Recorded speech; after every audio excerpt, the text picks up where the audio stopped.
Hey everyone, Knowledge Mindwit welcomes you.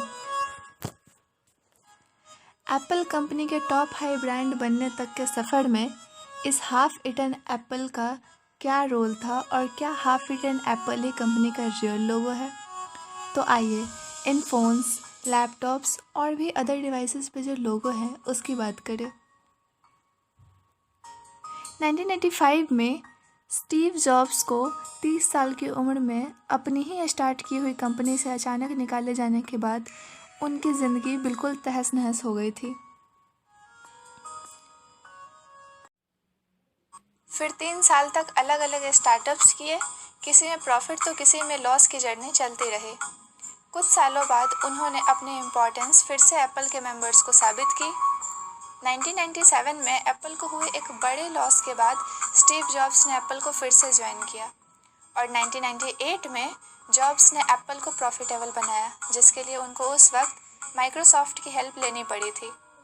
1998 में Steve jobs ही फिर से अपनी फाउंडेड एप्पल के सीईओ बने। अब एप्पल का इनोवेशन स्टार्ट हो चुका था। 2001 में iPod means portable digital audio player, 2007 में हैम्पस्टेड आईफोन, 2010 में आईपैड टैबलेट और भी कई सारे इन्वेंशंस हुए।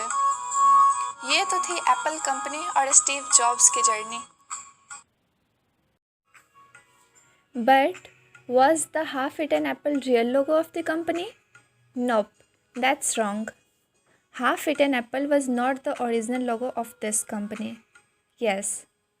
1976 में जब एप्पल के को-फाउंडर रोनाल्ड वायने ने कंपनी का पहला लोगो तैयार किया था, उसमें सर आइजैक न्यूटन एक एप्पल ट्री के नीचे बैठे थे और एक सिंगल एप्पल उनके सिर के पास लटक रहा होता है, जो कि न्यूटन के ग्रेविटेशनल फोर्स को रिप्रेजेंट कर रहा था। लेकिन फिर साल भर के अंदर ही उस लोगो को रिप्लेस कर दिया गया था एक rainbow shaded half eaten Apple से, जो कि रॉब ज़ैनॉफ ने रिप्रेजेंट किया था। But question was still the same, why the Apple is half eaten. काफ़ी सारे लोगों ने अपनी अलग अलग कई राय व्यक्त करी हैं। उनका कहना है कि half eaten apple scientist and mathematician Alan Mathison Turing को ट्रिब्यूट है। एलन मैथिसन ट्यूरिंग की बात करें तो वो इंग्लैंड के काफ़ी मशहूर मैथमेटिशियन और सक्सेसफुल साइंटिस्ट में से एक थे। उन्होंने एनिग्मा कोड ब्रेकर कंप्यूटर का इन्वेंशन किया था और मॉडर्न डे कंप्यूटर की नींव रखी थी।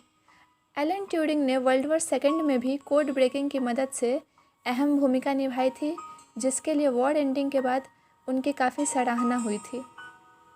लेकिन एलन ट्यूरिंग एक होमोसेक्सुअल पर्सन थे और तब इंग्लैंड में होमोसेक्सुअलिटी इलीगल था। उनके बारे में जब ये बात लोगों को पता चली तो उनकी काफ़ी निंदा करने लगे।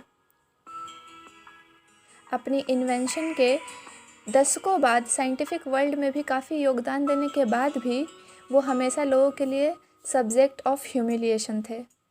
इन सब के बाद वो काफ़ी डिप्रेस्ड हुए और लास्टली ही कमिटेड सुसाइड।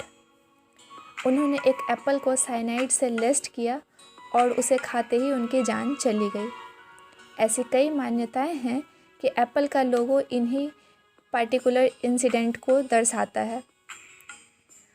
हालांकि एप्पल फाउंडर स्टीव जॉब्स ने कभी भी इस स्टोरी को कंफर्म नहीं किया। अब जानते हैं उस पर्सन की जिन्होंने एक्चुअली डिज़ाइन किया है, क्रिएट किया है इस लोगो को, रॉब ज़ैनॉफ। रॉब ज़ैनॉफ के अकॉर्डिंग जब 1977 में स्टीव जॉब्स ने उनसे कहा कि कुछ यूनिक डिज़ाइन करो जो कि कूल दिखे, he said come up with something which is cool but not cute. तब ज़ैनॉफ समझ नहीं पाए थे कि आखिर स्टीव जॉब्स उनसे चाहते क्या हैं, और उन्होंने तब रेनबो शेडेड बाइटन एप्पल डिज़ाइन किया था। रॉब ज़ैनॉफ कहते हैं कि उन्होंने एप्पल को बाइटन शेप इसलिए दिया ताकि पीपल एप्पल को चेड़ी ना समझ बैठे। एप्पल की दुनिया में इवोल्यूशन होते गए, इनोवेशन होते गए और इस लोगों की कलर में भी वेरिएशंस आते गए। तो इसी बारे में हमारा आज का पूरा वीडियो था दोस्तों। लास्टली आपको ये बताते चले कि इंग्लैंड में अब होमोसेक्सुअलिटी पे कोई बैन नहीं है। 2011 में ही इसे लीगल करार दे दिया गया था। क्वीन एलिजाबेथ और प्रिंस फिलिप ने scientist and professor Alan Turing के एनिग्मा कोड ब्रेकर कंप्यूटर को भी विज़िट किया और उनके साथ उस वक्त जो कुछ भी हुआ उसके लिए उन्होंने दुख प्रकट किया। साथ ही प्रोफेसर एलन ट्यूरिंग की ऑनर में उन्होंने इंग्लिश करेंसी में 50 पाउंड की नोट पर उनकी तस्वीर को भी ताशीर किया। So that is all for this video. I hope ये वीडियो आपके लिए कुछ नॉलेजेबल रही हो। If yes, you should hit the like button. We will come up with some more videos. Till then, be happy. Take care of yourself. Thank you.